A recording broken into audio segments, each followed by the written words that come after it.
On war memorials could face up to 3 months in prison under plans proposed by the Home Secretary is James Cleverly. Mr Cleverly said scaling memorials was an insult and cannot continue. He added that a change in the law would punish activists insulting those who paid the ultimate price for their freedom to protest.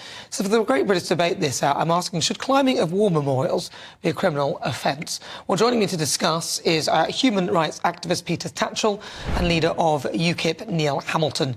Peter Tatchell, I'll start with you. What are your thoughts on this? Well, I wouldn't support, encourage or defend anyone climbing on a war memorial. I don't think that's appropriate.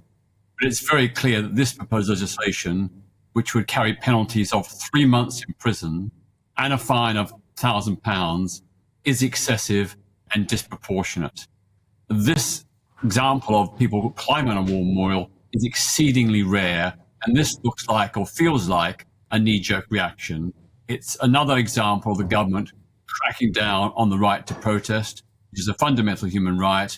And if there were loads of people climbing on war memorials, there may be a case to answer, but it's exceedingly rare. And even in that particular incident, they weren't intending to insult the war dead. They were just intending to raise the issue of Palestine. They were not attacking our war dead and the heroic sacrifices that they've made. So, yeah, I just don't think it's the right response. Interesting. That's sort of like you're stealing, but the reason you're stealing is because, well, you're poor and sad and you really need it and you've got an excuse. Surely the thing would have to apply equally. Neil Hamilton. Well, I think in the hierarchy of antisocial offences, desecrating a war memorial and the memorial at the bottom of Whitehall is "To Our Glorious Dead" inscribed on the side of it.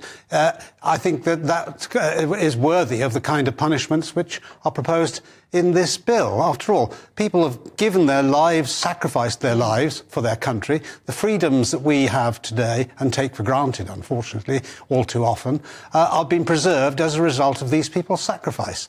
And nobody should be walking on a war memorial or desecrating it by spraying paint on it. The only reason to approach a war memorial would be to look at the names on it and pay our respects to those whose names are inscribed for having laid down their lives for their country, or to lay a wreath.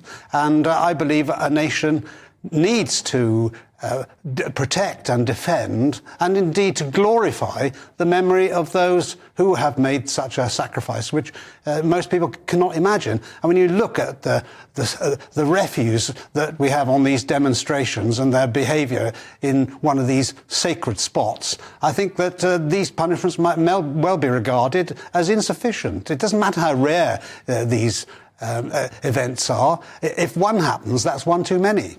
What do you say to that, though, Peter? Because ultimately it's a deterrent as well. It's going to stop more people doing this.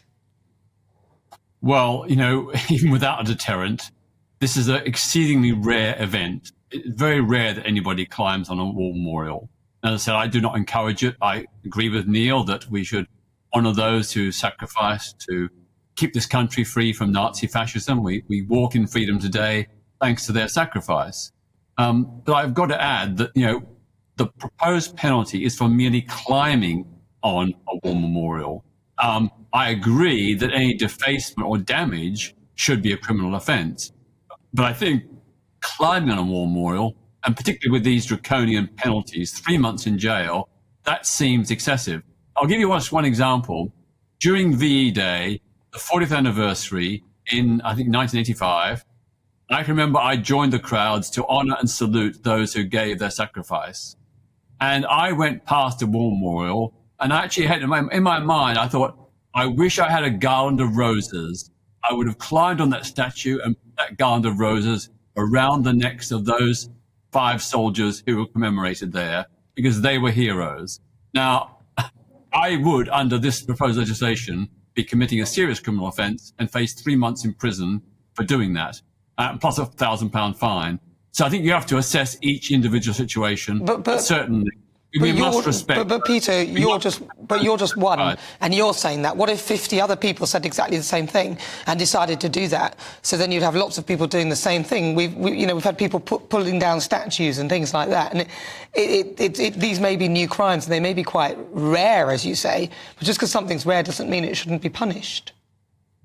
Well, no, I agree. Yeah, the frequency is not the criterion, but as I say, this proposes to penalise people for merely climbing on a statue. And some people may have, in some circumstances, good intentions, like my proposal to put red roses, garland, wreaths around the necks of these heroic men who are being memorialised. So I think it's really, we have to be careful before we go down the road of criminalisation. Neil. Well, the penalties we're talking about, of course, would be the maximum penalties. And it's possible in every criminal case to put a plea in mitigation in. And when the judge passes sentence, then he or she takes into account the circumstances of the individual case. You can have an absolute discharge or a conditional discharge, which means effectively no punishment at all, depending upon the circumstances. So I think that the maximum penalty isn't any indication of the penalty which is going to be exacted in individual cases. I'm very pleased to hear Peter say that he supports the general intent of the legislation, because I think we're in broad agreement on this. That Peter Tatchell is not the sort of person who would behave in the disgraceful way that we've seen over the last few months with these pro-Palestinian Well, he marches. might do, but it'd be for a good reason. He wouldn't do it for the bad things, because he'd be laying roses and things, as he said. But how do we determine who's good or who's bad when it comes to something like that? Can I just add that there are statues to war heroes who are highly dubious and questionable. There's a statue to Lord Haig in Whitehall, a man who recklessly sent tens of thousands of British soldiers to their deaths during the First World War against all rational advice about good military tactics. That man has blood on his hands. And I think there are a lot of people who might think that his statue should not only be defaced, but pulled down. Now, that's another issue, I agree.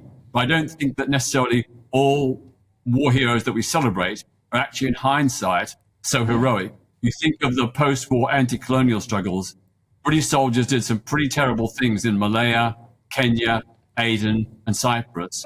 I don't think we need to celebrate those. But listen, war is a dirty business, and a lot of people do very bad things during war, but there has to be a general premise whether you can or you can't. Listen, I've got to go to the news, but it's such a pleasure to talk to you, Peter Tatchell. Thank you so much for your thoughts, and also Neil Hamilton.